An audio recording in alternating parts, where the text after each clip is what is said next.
सद्दाम हुसैन का भी तो उनका साथी होता था और ईरान के खिलाफ युद्ध में इराक की मदद भी की थी अमेरिका ने। एलपीजी का दाम बढ़ जाएगा, गैस महंगी हो जाएगी, गरीब लोगों को चूल्हे जलाने के लिए कुछ नहीं मिलेगा। सो जो है कई खेमों में बढ़ चुका है। इंटरनेशनल एरिना में किस तरीके से भारत की स्थिति को डाउन किया जाए। अमेरिका का तो इतिहास रहा है इस प्रकार का प्रोपेगेंडा लगा के और युद्ध के अंदर जाने का। तो शास्त्री जी ने एक निवेदन पूरे देश को किया कि हम सभी एक दिन का व्रत रहेंगे। युद्ध होता है तो उसके प्रभाव पूरे विश्व में पड़ते हैं। एलपीजी है, पेट्रोल है, वो बाहर से लेते हैं। जो स्ट्रेट ऑफ हॉर्मुज़ है उससे ही हमारा ज़्यादातर जो है इस प्रकार का व्यापार होता है। पूरे विश्व के अंदर इस महामारी ने विकराल रूप अपनाया, लेकिन जैसे ही भारत के अंदर इसने प्रवेश किया तो इसकी ब्रेक लगने लगा। नमस्कार।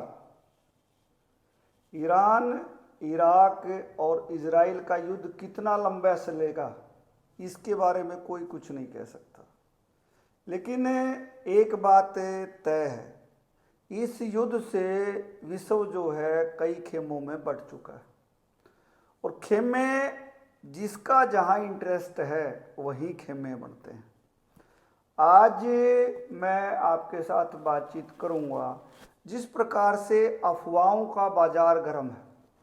हमारे देश की ही अगर हम बात करें तो कोई कहता है कि पेट्रोल और डीजल के दाम बढ़ेंगे, कोई कहता है कि एलपीजी के दाम बढ़ेंगे, कोई कहता है कि हमारे यहाँ भयंकर मंदी छा जाने वाली है, इसका हमारे देश में और हमारे देश के शासकों के पास कोई जवाब नहीं रहेगा।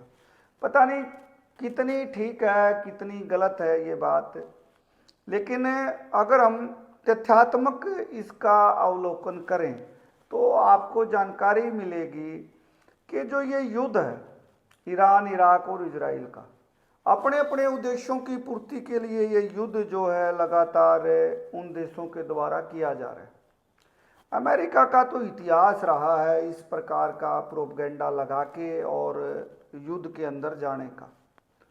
बहुत सारे अगर पिछले रिकॉर्ड आप अमेरिका के देखेंगे, जैसे इराक युद्ध से देखें, सद्दाम हुसैन का भी तो उनका साथी होता था और ईरान के खिलाफ युद्ध में इराक की मदद भी की थी अमेरिका ने। लेकिन उसके बाद जहां उसका हित टकराता है वहीं जो है वो उस देश के खिलाफ युद्ध शुरू कर देता है। अब इराक के खिलाफ तो इसीलिए गए थे कि उनके खिलाफ जो है परमाणु हथियार बनाए जाते हैं या वो बनाने लग रहे हैं या प्रयासरत हैं, लेकिन उनके पास तो कुछ भी नहीं मिला। और उनके जाने के बाद आप वहाँ का मंजर देखिए, अब तक स्टेबल नहीं हो पाया है इराक।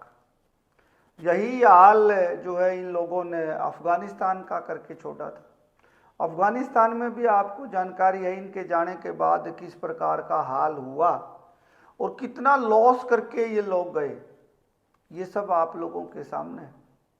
इसी तरीके से जहाँ जहाँ भी अमेरिका युद्ध के अंदर शामिल होता है, एक बार अपनी तकनीकी मारक अक्षमता की वजह से वो कुछ हद तक एक्यूरेसी तो प्राप्त कर लेता है, लेकिन लंबे युद्ध में जहां युद्ध लंबा चलता है और जैसे जैसे अमेरिका के ऊपर भार पड़ना शुरू होता है वहां अमेरिका अपने आप को बैक कर लेता है। लेकिन बात करें हमारे देश की, कुछ भारत विरोधी ताकतें अपने देश में भी हैं और विदेश के अंदर भी हैं, और कुछ ऐसी ताकतें हैं जो विदेश के अंदर बैठी हैं लेकिन देश के अंदर स्थिति को वो गड़बड़ाना चाहते हैं।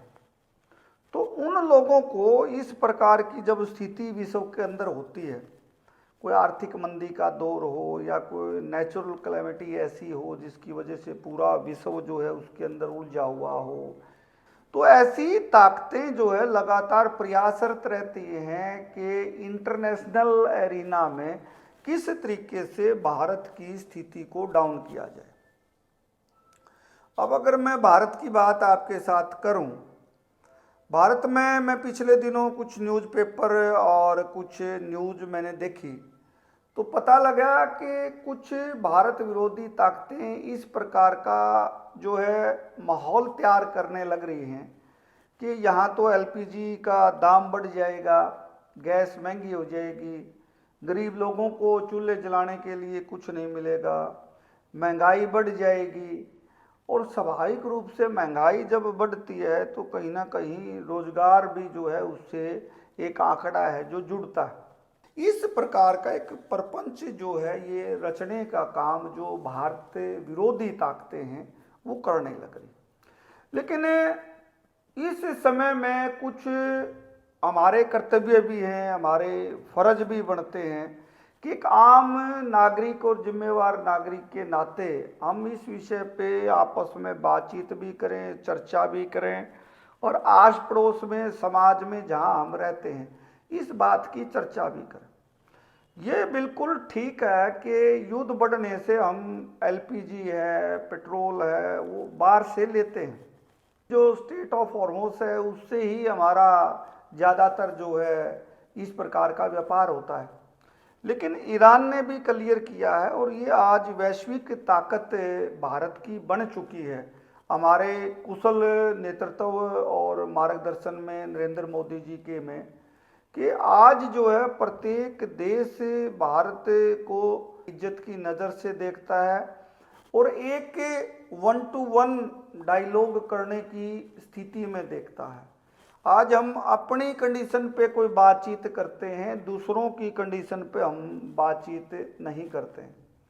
मुझे याद आता है उदाहरण, लाल बहादुर शास्त्री जी एक ऐसे प्रधानमंत्री रहे जब अमेरिका ने कुछ ऐसे सैंक्शन लगाए के बाद हमें गेहूं, वहाँ लाल गेहूं मिलना था अमेरिका से, तो शास्त्री जी ने एक निवेदन पूरे देश को किया कि हम सभी एक दिन का व्रत रहेंगे, लेकिन ऐसी अपमानजनक कंडीशन जो है हम नहीं मानेंगे।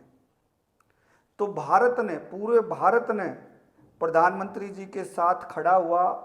अगर कोरोना काल में आप देखें, प्रधानमंत्री नरेंद्र मोदी जी के साथ देश एकजुट खड़ा रहा।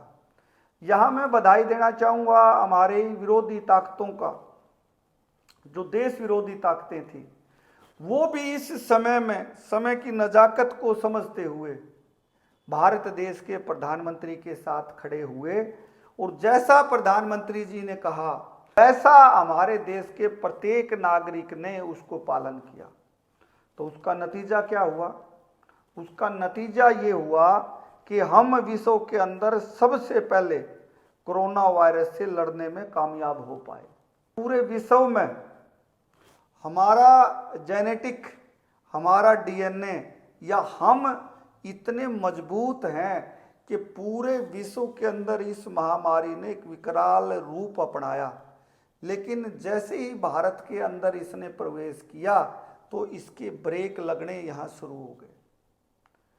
कुछ तो हमारे वैज्ञानिकों को, साइंटिस्ट को और हमारे शीर्ष नेतृत्व को, जिन्होंने समय रहते अच्छे कदम उठाए, उनको भी धन्यवाद।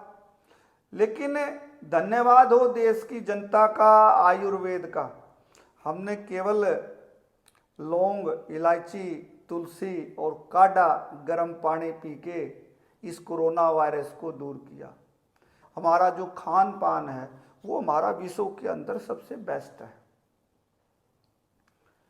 अब मेरा एक आग्रह, जो भारत के विरोधी ताकतें हैं, जहाँ जहाँ तक ये वीडियो पहुँचे, देखिए लड़ाई करने के लिए, अपना बदला निकालने के लिए, अपनी खुंदक निकालने के लिए बहुत सारे प्लेटफार्म अन्य हो सकते हैं। लड़ाई फिर कभी की जा सकती है, कभी हार जीत दोबारा से हो सकती है, लेकिन इस समय में जहां आप सभी को पता है जब कोई युद्ध होता है तो उसके प्रभाव पूरे विश्व में पड़ते हैं, ये कोई बात को हम झुठला नहीं सकते।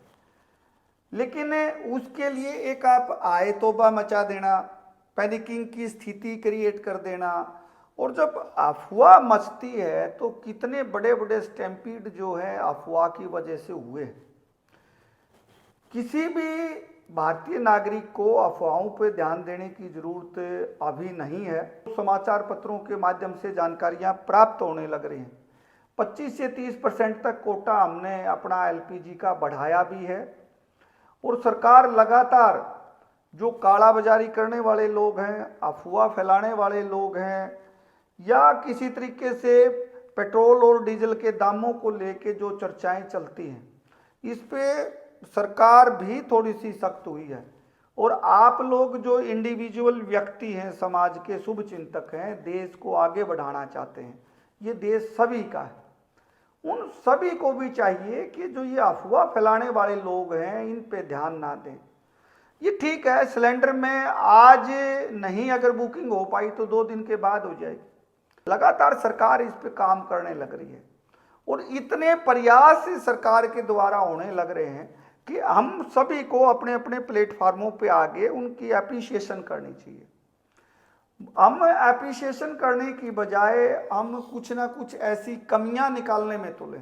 क्या मिल जाएगा, क्या होगा, मैं आपसे पूछता हूँ, क्या हो जाएगा? ज़्यादा से ज़्यादा आप अफवाह फैलाने में कामयाब हो जाओगे, देश को तोड़ने में कामयाब हो जाओगे। जो भारत के विरोध में काम करती हैं उन्हीं को तो अल्टीमेटली फ़ायदा होगा।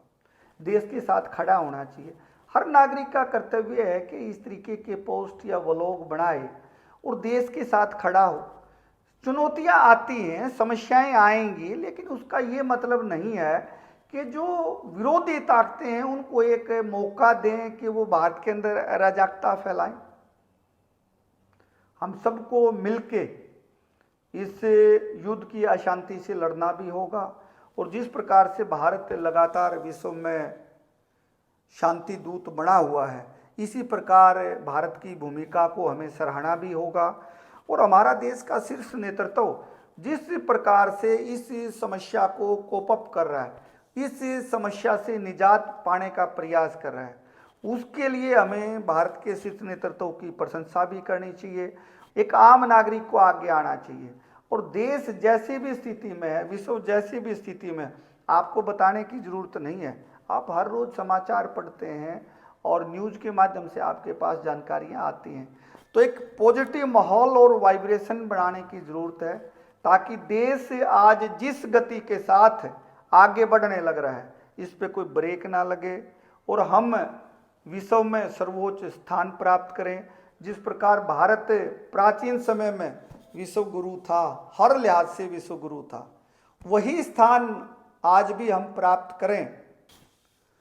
आज इतना ही, आगे मिलते हैं।